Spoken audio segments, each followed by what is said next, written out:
served in Korea. You did well there. You survived. You came back home in 1953. The company's been open 3 years. And so tell us a little bit about Southeastern from the beginning. Started April 1st, 1950. You've been there all but 3 years of it. But tell us the early 50s. Good. Well, the company did start in 1950 in April. Had the 20 people, 12 trucks. The opened in Atlanta shortly thereafter. Of course, I was in the Army at that time. I'm not sure exactly when, but we'll be talking about that in the entrance over there. I came home in 1953, and we started the company. We had 20 people. In 1953, when I came home, we were up to 35 people. So the company had been growing, probably had a few more trucks. Nothing else was happening, particularly except trying to survive those first years.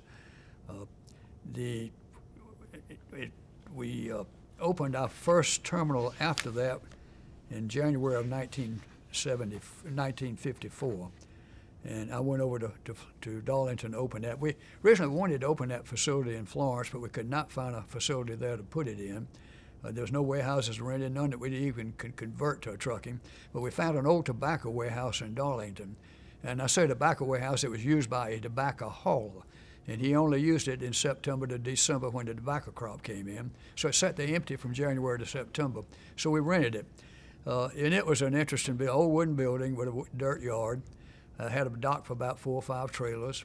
Had a bathroom in it, thank goodness, but had no offices whatsoever, just a big open place. So when it opened up, I took a desk over, and I set it just inside the door, and that became my office.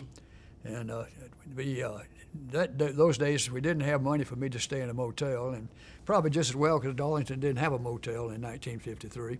So I took a box spring and mattress over and put it on the floor behind the desk, and that became a bedroom. So there's no. So this is literally you're in the warehouse. I'm in the warehouse. That's right. Yeah. It's that big old wooden warehouse. Sleeping on the floor. And that thing, when the wind blew, it would creak and cronk, and you could just imagine all kind of two-legged or four-legged creatures roaming around trying to devour you. But nothing did, thank goodness. And what year is this? This is 1954. Okay. Starting January 1954.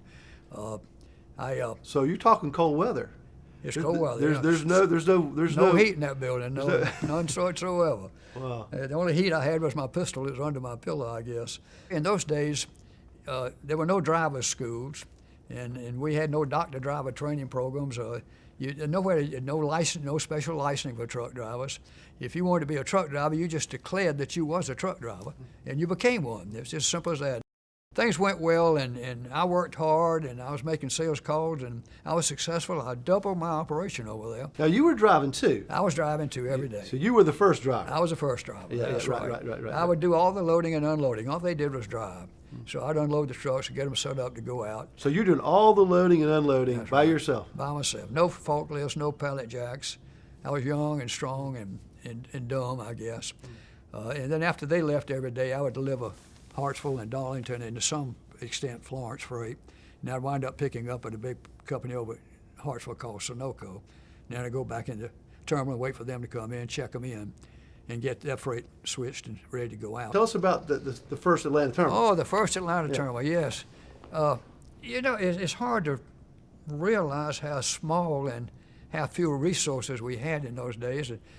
We started a company with borrowed money. That's something you don't normally do. The new startups have, a 90% failure rate by reputation, and most of them because you run out of money, but most of those companies start with cash. But this company started with borrowed money, which is really unusual. So anyway, we went to Atlanta, and we didn't have funds. Dad didn't have funds. I wasn't here to run a building. So he got a flatbed trailer, no sides, and pulled it over there. He worked a deal with the Bluebird truck stop that would allow him to drop that trailer in the yard and use it for a terminal. And we put a phone on the desk in the Bluebird truck stop office, and whoever was sitting there would answer the phone. You can imagine customer service. Anybody that was working there pumping gas happened to walk by and the phone rang, they picked it up and answered it, and they had a pad that was supposed to write down what the message was, and that was it. Wow. That was pretty sad. But worse was the dock operation. In the afternoon when the pickup trucks came in, we didn't have but 2 or 3. They'd back up to one side of this open dock. You had a couple of trailers on the other side of the dock, and you worked across that 8-foot wide dock with hand trucks. And if it was raining, the people and the freight, I guess, got wet, and if it's snowing, they got snow on them. So you're talking about basic. Wow. That's about as basic a truck terminal as you can have. But Okay, so we got 3 terminals: Columbia, Atlanta, and Charleston. A little cartage agent. But you know what amazes me is I hear stories about how we run pedal runs out of Atlanta to serve the state of South Carolina. So take us through how that works, and that could even lead us into the story of you checking the drivers. But Right. how do we pedal freight out of Atlanta? Well, Tobin,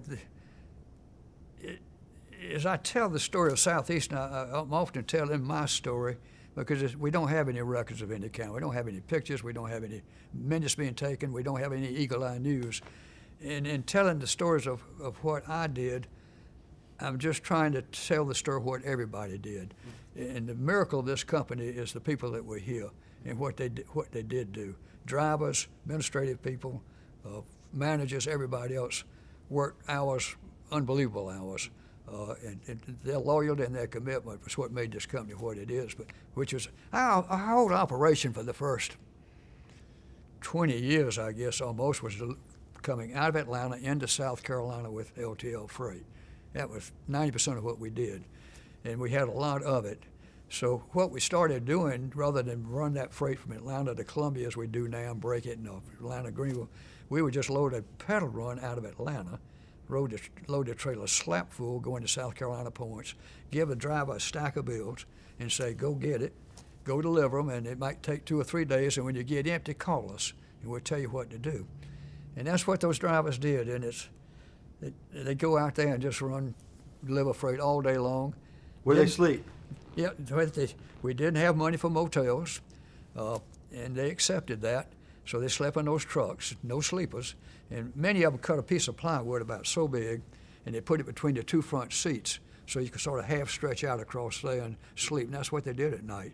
It wasn't long enough to really stretch out, but you could lay across it. It didn't have that big gap in the middle. And I think what we asked our drivers to do in those days was just crazy. No interstates. No interstates. So they're going down 2-lane roads. Yeah, living freight everywhere.